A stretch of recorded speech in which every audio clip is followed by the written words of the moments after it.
દરિયાનું પાણી ખારું કેમ હોય છે? આ એક એવો સવાલ છે જેનો જવાબ વિજ્ઞાન પાસે તો છે જ, પણ એક બહુ જ જૂની, જાદુઈ વાર્તામાં પણ છુપાયેલો છે. તો ચાલો, આજે આપણે એ વાર્તા જ સાંભળીએ. ક્યારે વિચાર્યું છે કે નદીનું પાણી તો મીઠું હોય છે, પણ એ જ પાણી જ્યારે દરિયામાં ભળે ત્યારે ખારું કેમ થઈ જાય છે? આની પાછળનું રહસ્ય શું છે? ચાલો, આપણે સદીઓ જૂની એક લોકકથામાં ડૂબકી મારીએ અને આ સવાલનો જવાબ શોધીએ. તો આપણી આ વાર્તાની શરૂઆત થાય છે ધર્મપુર નામના એક નાનકડા ગામથી. આ ગામમાં બે ભાઈઓ રહેતા હતા, મોટો ભાઈ કેશવ અને નાનો અનાથ શ્રીધર. હવે કેશવની પત્ની હતી લીલા, અને એનો સ્વભાવ, કેમ કહેવું, જરા ઈર્ષાળુ હતો. એને પોતાના દિયર શ્રીધર સાથે સહેજ પણ બનતું નહોતું. અને પછી એક દિવસ એક સાવ સામાન્ય લાગતા કામે શ્રીધરની જિંદગીમાં એક એવો વળાંક આણ્યો જેની કોઈએ કલ્પના પણ નહોતી કરી. થયું એવું કે એક સવારે લીલાએ શ્રીધરને જંગલમાં લાકડા કાપવા મોકલ્યો. શ્રીધર કામ પતાવીને ઘરે તો આવી ગયો, પણ રાત્રે એને યાદ આવ્યું, અરે, કુહાડી તો જંગલમાં જ ભૂલી આવ્યો. હવે શું કરવું? બિચારો શ્રીધર ડરતા ડરતા એ ઘોર અંધારામાં પાછો જંગલમાં ગયો, પણ રસ્તો ભૂલી ગયો. આમ તેમ ભટકતા ભટકતા એ એક રહસ્યમય ગુફા પાસે આવી પહોંચ્યો. એણે હિંમત કરીને ગુફાની અંદર જોયું, અને ત્યાં જે દ્રશ્ય હતું એ તો અકલ્પનીય હતું. નાના નાના જંગલના વહેતિયાઓ આગની આસપાસ મસ્તીથી નાચી રહ્યા હતા. શ્રીધર તો આ બધું જોઈને બસ દંગ જ રહી ગયો. શ્રીધરે જોયું કે એમની આગ ધીમે ધીમે બુઝાઈ રહી છે, એટલે એણે તરત જ જઈને આગને સળગતી રાખવામાં મદદ કરી. એની આ ભલમનસાઈ જોઈને પેલા વહેતિયાઓ તો ખુશ થઈ ગયા, અને ઇનામ તરીકે એમણે શ્રીધરને એક જાદુઈ પંખો આપ્યો. કોઈ સામાન્ય પંખો નહીં, પણ એવો પંખો જે કોઈ પણ ઈચ્છા પૂરી કરી શકે.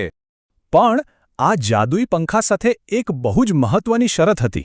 વહેતિયાઓએ એને ચેતવ્યો, જો જાદુ શરૂ તો થઈ જ જશે, પણ એને રોકવા માટે તારે બસ કરો, આ બે શબ્દો બોલવા જ પડશે.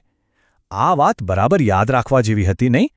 અને અહીંથી જ વાર્તા બે અલગ અલગ રસ્તા પર વહેંચાઈ જાય છે. એક રસ્તો હતો સારા દિલવાળા શ્રીધરનો, અને બીજો હતો લાલચુ લીલા અને કેશવનો. શ્રીધરનું દિલ તો ખરેખર સોનાનું હતું. એણે પંખાનો ઉપયોગ પોતાના સ્વાર્થ માટે ઓછો અને ગામના ગરીબોની મદદ માટે વધુ કર્યો. એમની જરૂરિયાતો પૂરી કરતા કરતા એણે પોતાના માટે દરિયા કિનારે એક સરસ મજાનું ઘર પણ બનાવ્યું. પણ શ્રીધરની આ ખુશાલી એના પોતાના ભાઈભાભીથી સહન ન થઈ. કેશવ અને લીલાની આંખોમાં ઈર્ષ્યાની આગ સળગી ઉઠી, અને બસ એક રાત્રે લાગ જોઈને એમણે પેલો જાદુઈ પંખો ચોરી જ લીધો. પંખો ચોરીને એ બંને ત્યાંથી ભાગ્યા, પણ એમને ક્યાં ખબર હતી કે એમની આ લાલચ જ એમને સીધા દરિયાની વચ્ચે ખેંચી જશે, જ્યાં એક ભયંકર તોફાન એમની રાહ જોઈ રહ્યું હતું. લીલા અને કેશવ તો રાતોરાત એક વહાણમાં બેસી ગયા બીજા દેશ ભાગી જવા માટે. એમનો પ્લાન એકદમ સિમ્પલ હતો, ત્યાં જઈને પંખાની મદદથી રાજા રાણી જેવું જીવન જીવવું. વહાણ હવે બરાબર દરિયાની વચ્ચે પહોંચ્યું. ત્યાં જ રસોઈયાએ આવીને કહ્યું કે અરે, જમવાનું બનાવવા માટે મીઠું તો લાવવાનું જ ભૂલી ગયા. બસ, લીલાને તો જાણે મોકો મળી ગયો પોતાની શક્તિ બતાવવાનો. એણે તરત પંખો ફેરવીને હુકમ કર્યો, મને મીઠું આપ. અને પછી તો પૂછવું જ શું? વહાણ પર મીઠાનો વરસાદ થવા લાગ્યો. ઢગલા અને ઢગલા મીઠું આવતું જ રહ્યું, અને ગભરાટમાં લીલા અને કેશવ પેલા જાદુઈ શબ્દો જ ભૂલી ગયા. બસ કરો! જોત જોતામાં તો વહાણ પર મીઠાનો આખો પહાડ ખડકાઈ ગયો. એટલો બધો ભાર કે બિચારું વહાણ એ વજન સહન ન કરી શક્યું. અને છેવટે એ અનંત મીઠાના ભારથી વહાણ ડૂબી ગયું. લીલા, કેશવ અને પેલો જાદુઈ પંખો બધું જ દરિયાના ઊંડા પાણીમાં ગરકાવ થઈ ગયું. અને લોકો કહે છે કે પેલો જાદુઈ પંખો આજે પણ દરિયાના તળિયે પડ્યો મીઠું બનાવે જ જાય છે. પણ આ વાર્તા અહીં પૂરી નથી થતી. એ આપણને ઘણું બધું શીખવી જાય છે.